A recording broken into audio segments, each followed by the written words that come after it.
Chapter 40.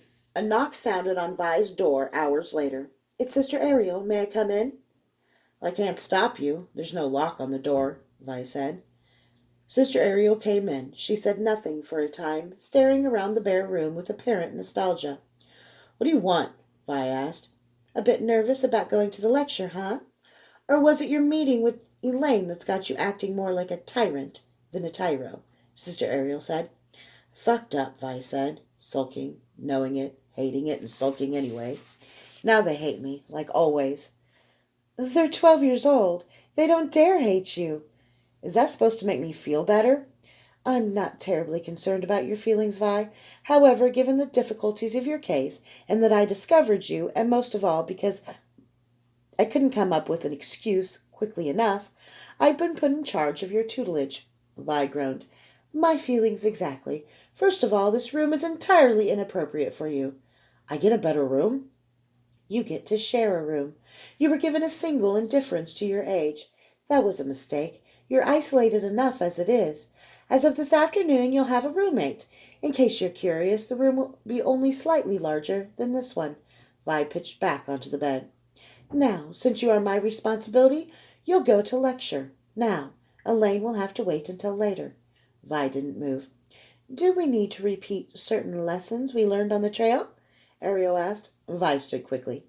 "And by the by, lest you being put under my care be seen as a reward, all the punishments that your unfortunate floor monitor imposed will be carried out, as well as a few of my own. Follow." Ariel left, and Vi had no choice but to follow her like a whipped dog. The chantry had been constructed with beauty and practicality as its first considerations. Cost had obviously been no object. Even here in the Tyros area, the arched ceilings were 10 feet high, incised with a different pattern in every quarter.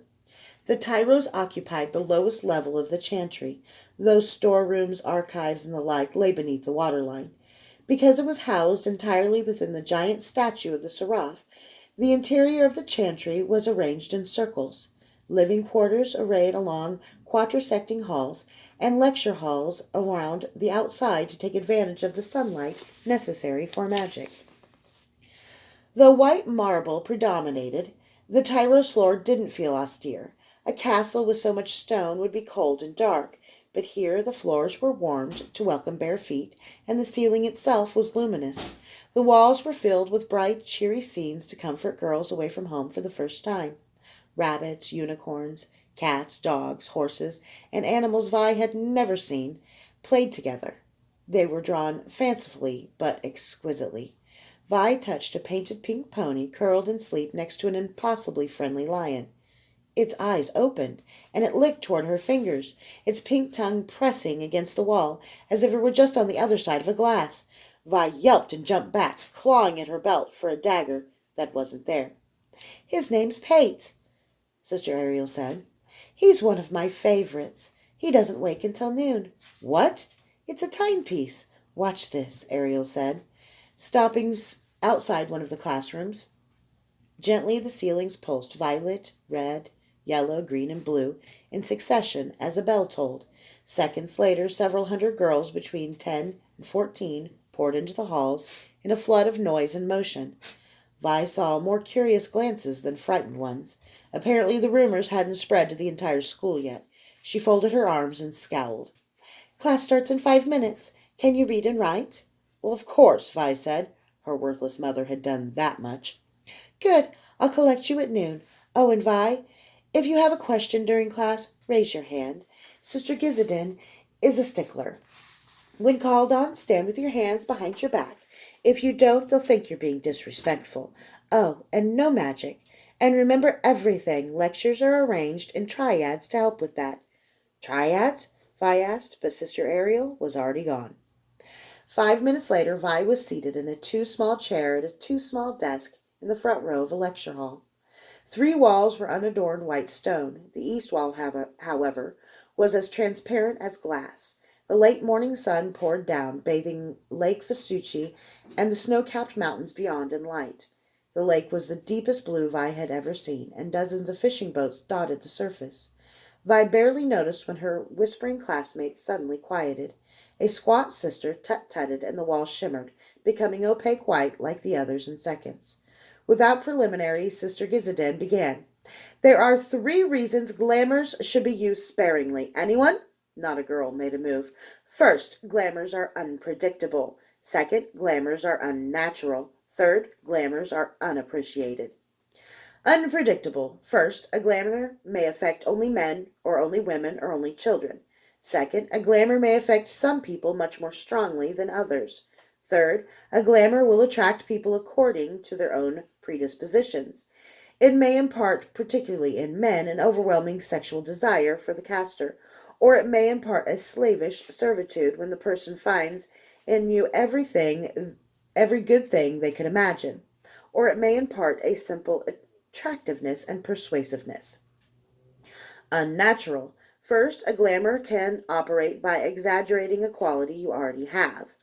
That could be exaggerating your inherent attractiveness, or it could exaggerate people's perception of your courage or honor or strength, or it could exaggerate a bond such as friendship that you share with the glamour's target.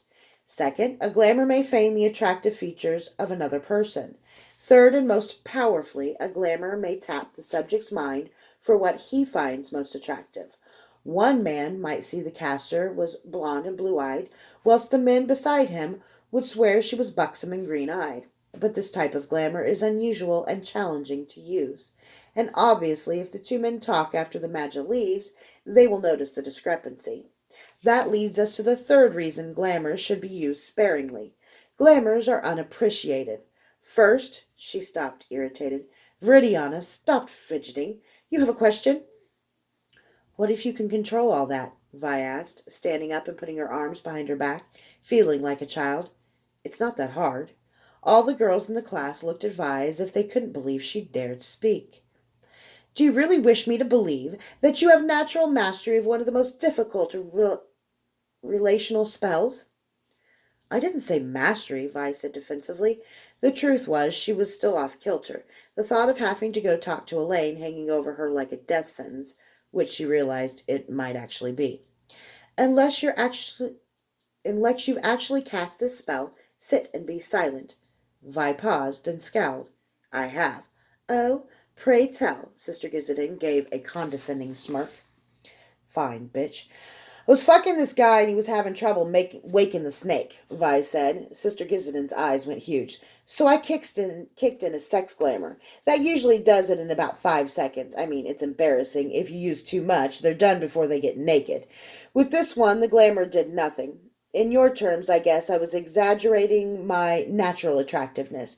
So I played around with it until I felt something give. His eyes glazed over and he started talking about my boyish figure, while holding 2 hands full of tit. Sister Gizadin's mouth was open, but no words came out. Anyway, Vi said, it wasn't hard. I mean, I'm most experienced with glamours for sex, but I figured those out with a pointer or 2 from a courtesan. So with sisters teaching me, how hard can the other glamours be? For a long time, no one said anything. Vi noticed belatedly that everyone was gaping at her. Sister Gizadin's mouth closed. She began to speak and then stopped. Finally, she looked past Vi to a buck-toothed 12-year-old who raised her hand. Yes, Hannah? Sister Gizadin asked. Hannah stood with her hands behind her back. Please, sister, what kind of mage is a courtesan? Vi laughed. That, snapped Sister Gizadin out of it. Sit, both of you. They sat. Unappreciated, Sister Gizadin said. Even if people's perception of the caster are not altered, there is still a feeling of wrongness after a glamour. During the spell, they won't notice they're being manipulated, but afterward, especially if they were wildly manipulated, they'll realize that their reactions were out of proportion. The irresponsible use of glamours is one reason why magi have historically been distrusted. No one wants to be manipulated, and in essence, glamours are all about manipulation. That's all. Class dismissed. It was as if Vi had never spoken. Sister Gizadin didn't answer Vi's question, or Hannah's. Indeed, she didn't seem affected in the slightest, except, Vi realized later, that she'd forgotten to teach the last portion of her lecture in triads. Mama Kay adjusted the topazes hanging in her long hair, examining herself critically in Mr. Pickens' mirror. She found a note on her bedside table when she woke. It was written in Durzo's cramped hand. I live, I will come for you. That was all, bothersome man. She'd given up and dyed her hair one last time, a natural gray. No silver, she decided. Then she'd come here. It hadn't been easy to order Master Picken to make her blue dress for the coronation more muted and higher cut than any she'd ever worn, but at least his hands had strayed when he took her measurements, as they always did. When his hands stopped wandering, she would know she was old. You are extraordinary, he said. I have this meeting with every one of my beautiful clients. Normal women make my new compromises with age daily, so it's less of a shock to them. Beauty seemed to run into it all at once, and it happens here. They ignore my advice and order the latest fashion one more time, and then they see themselves. Some accuse me of making them look bad on purpose. Others stare at the old stranger in the mirror, shocked. Always there are tears. I'm not much for crying. You know when I'm not you know when I'm only flattering, Guinevere. The body is my canvas, and I tell you, your body is years from the day of tears. You have something ineffable. You walk through life like a dancer, all strength and beauty and grace. I have this client, stunning girl, a bit muscular to be fashionable. I told her to start sitting on her ass and eating chocolates. But saved from being boyish by these hips and tits, that would make a goddess green. By Priapus, the girl can wear anything, and will. I'd make her clothes for free just to see her wear them. Now you're going to make me jealous, Guinevere said. He knew she was kidding, though a small part of her wasn't. A male pecan was talking about Vi Sovari. What I mean to say is that if I put up portraits of her and you at her age, a man would be hard pressed to choose between you. But in person, it's no contest. Her beauty is wasted on her. She is divorced from her flesh, joyless. You, on the other hand, have this ability to enjoy a man enjoying you on any of a dozen levels. If I could imbue a dress with what you have, I would not be a tailor, I would be a god. Of all my clients, you will always be my favorite, Guinevere. She smiled, oddly moved. With Master Pecan, you always expected lechery, but you never expected him to mean anything by it. Now he meant every word he said. Thank you, Emile. You warm my heart. He grinned. I don't suppose I've warmed any other parts of you, She laughed. I'm tempted, but there are so many women who will be needing discounts on their dresses for the coronation. They'd be so disappointed if I exhausted you. It's cruel to ruin a man by showing him what an artist of the bedchamber can do, and then deny him your talents for 14 years straight. 14? She asked. 14 long, long years. She said, relaxing almost imperceptibly. It has been a long time. He smiled. He stepped close. Mama Kay slipped away, opened the door, and beckoned the lissome woman waiting in the front room. Careful, sweetie. I think he'll want to start with the discount. The noblewoman gasped. Master Pecan laughed. Cruel, Guinevere, cruel.